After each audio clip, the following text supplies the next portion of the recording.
Olá, está em debate aqui no Senado Federal o projeto de lei que acaba com a isenção de ICMS de produtos importados. Há pressão de industriais e trabalhadores alegando que essa iniciativa da isenção de ICMS prejudica muito a indústria nacional. Quem conversa conosco sobre o assunto é o senador Paulo Bauer.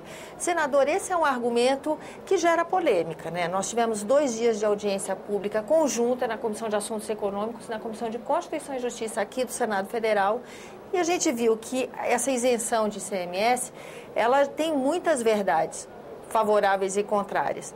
Mas talvez a questão da desindustrialização não esteja tão amarrada assim a essa isenção, não é isso que o senhor pensa? Eu penso exatamente nesta direção. Algumas lideranças empresariais do país estão querendo achar um culpado para o processo de desindustrialização. Na verdade, muitos empresários brasileiros pegaram recursos que possuíam e levaram para o exterior e lá firmaram convênios, joint ventures, com outras empresas. Muitas vezes até construíram em outros países parques industriais e agora de lá importam para o Brasil produto acabado. Nós sabemos que a política governamental, principalmente na era do governo Lula, foi de exportar commodities. Exportamos minério de ferro, exportamos soja, exportamos muita coisa como bem primário, sem nenhuma industrialização, sem nenhum valor agregado. Isso melhorou as condições do Brasil, dando a nós um resultado positivo no saldo comercial, na balança de pagamentos. Mas a verdade é que nós hoje temos um custo muito elevado no Brasil para a nossa produção. A indústria brasileira paga a energia mais cara dentre os países desenvolvidos do mundo.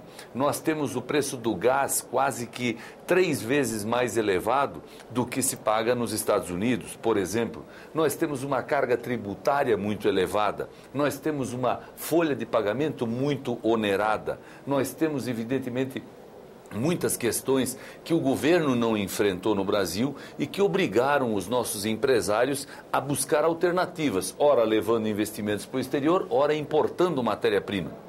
E, além de tudo isso, o governo federal, principalmente nesses últimos anos, elegeu algumas regiões do Brasil, criando políticas fiscais diferenciadas, benefícios, como, por exemplo, o regime automotivo para o Nordeste. Nós não temos nada contra o Nordeste, mas, na verdade, quando isso é feito em favor do Nordeste, estados como o meu, que é o estado de Santa Catarina, precisam se proteger e achar alternativas. Então, uma alternativa que nós achamos que também foi a alternativa do Espírito Santo, foi de estimular a entrada de produtos importados pelos portos do nosso estado com uma política fiscal diferenciada. Feito isso, obviamente, a região portuária gerou empregos, a região portuária se desenvolveu e o estado aumentou a arrecadação. De repente, do dia para a noite, agora o governo federal quer eliminar essa possibilidade, unificando o ICMS em todo o país para todos os estados que têm produtos importados, numa taxa única de 4%, e com isso o estado de Santa Catarina, por exemplo, perde R$1 bilhão por ano. E eu pergunto, será que nós merecemos isso? E também o Espírito Santo, e também Goiás, que tem uma política parecida, apesar de não ter porto marítimo, mas tem porto seco. Será que esses estados que se protegeram, que encontraram alternativas, devem ser punidos? Devem confiar no governo federal? Eu tenho certeza que não. Agora, os industriais falam que essa é mais uma maneira de prejudicar a indústria brasileira, uma vez que facilita a entrada de produtos estrangeiros. Ao longo desse debate todo, uma coisa era consenso, que faltava no Brasil uma política de desenvolvimento para o país e que essas distorções, que essas políticas de isenção fiscal acontecem em função de outras distorções. E os representantes do governo falam que esse é apenas um primeiro passo para corrigir as distorções. O senhor está otimista em relação a isso? Olha, eu quero dizer que o governo, por exemplo, deveria primeiro apresentar uma proposta aos estados exportadores, como é o caso de Santa Catarina, de como ele deve pagar a conta da Lei Candir. Por exemplo, nós exportamos para o mundo inteiro. E existe uma lei no Brasil, que todos conhecem como Lei Candir, que obriga o governo federal a devolver para o estado exportador os impostos que esse estado deixa de arrecadar. Seria como uma forma muito simples de explicar. Se Santa Catarina produz, por exemplo, 1 tonelada de camisetas e vende essa 1 tonelada de camisetas para São Paulo, as empresas o comércio de São Paulo paga lá para o governo, para o empresário catarinense o valor da camiseta e paga também o imposto. Se o mesmo empresário pegar essa 1 tonelada de camisetas e mandar para a Alemanha, o governo da Alemanha paga o valor das camisetas, mas não paga imposto nenhum. Entretanto, entram dólares para o Brasil, entram euros para o Brasil, entram divisas para o país, e o país fica mais rico, o país fica mais forte em relação a isso. Por isso a Lei Candir diz que o governo federal deve retribuir para o Estado exportador pelos impostos que o Estado deixa de ganhar quando vende para fora do país. O governo federal não paga essa conta há muitos anos.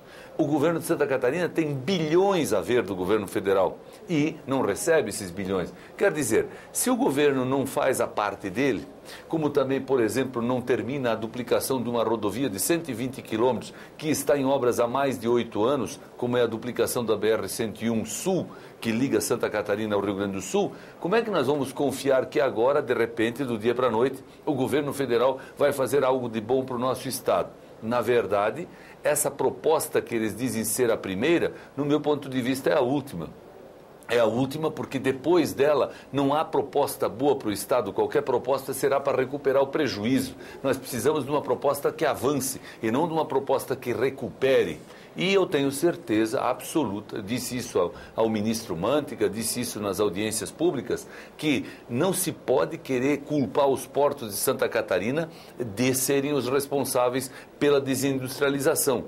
O que está acontecendo no Brasil é que o nível de renda está aumentando, a população está podendo comprar mais geladeira, está podendo comprar mais roupa, está podendo comprar mais bens de consumo e bens duráveis e, obviamente, como a indústria nacional, que há muito tempo não vê uma política de incentivo, de estímulo, de crescimento desenhada pelo governo, não consegue produzir tudo o que a população precisa, obviamente que o setor do comércio importa. Agora, ainda assim, é preciso mencionar, em Santa Catarina, nos nossos portos, o que mais entra como produto importado não é produto acabado.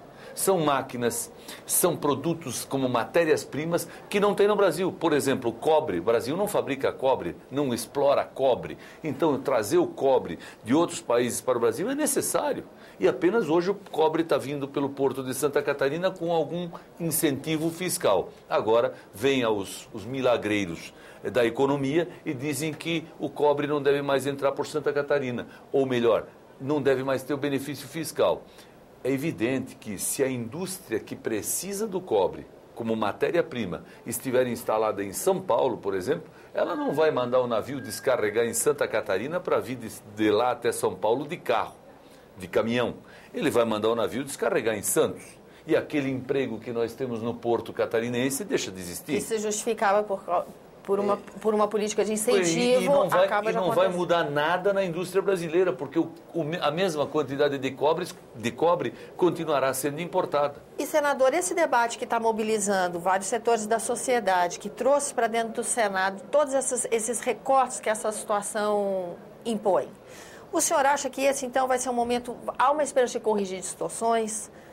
Olha, talvez esse debate comece meio torto, mas gere um ambiente melhor para essa correção? E a expectativa que nós temos é que o governo flexibilize a sua decisão e não imponha para os estados que hoje têm essa política fiscal diferenciada um prejuízo instantâneo. Tem que haver um processo de transição.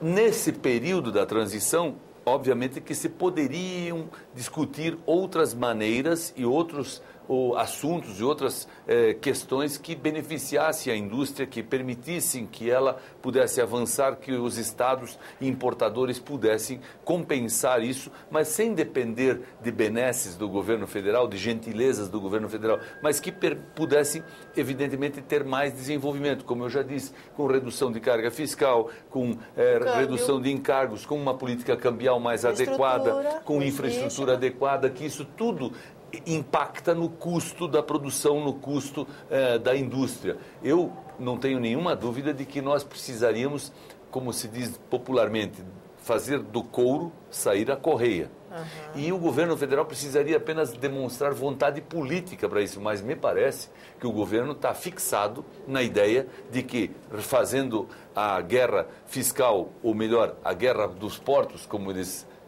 convencionaram, né? chamar, ser encerrada, o problema da desindustrialização do Brasil está resolvido. E eu posso afirmar, não está e não estará. Senador, muito obrigada pela sua presença aqui no nosso programa. E a você que nos acompanha, muito obrigada pela atenção. Esse é o programa Argumento. Eu sou Tânia Horman. E se você quiser entrar em contato conosco, ligue 0800 61 2211 ou acesse www.senado.gov.br/TV.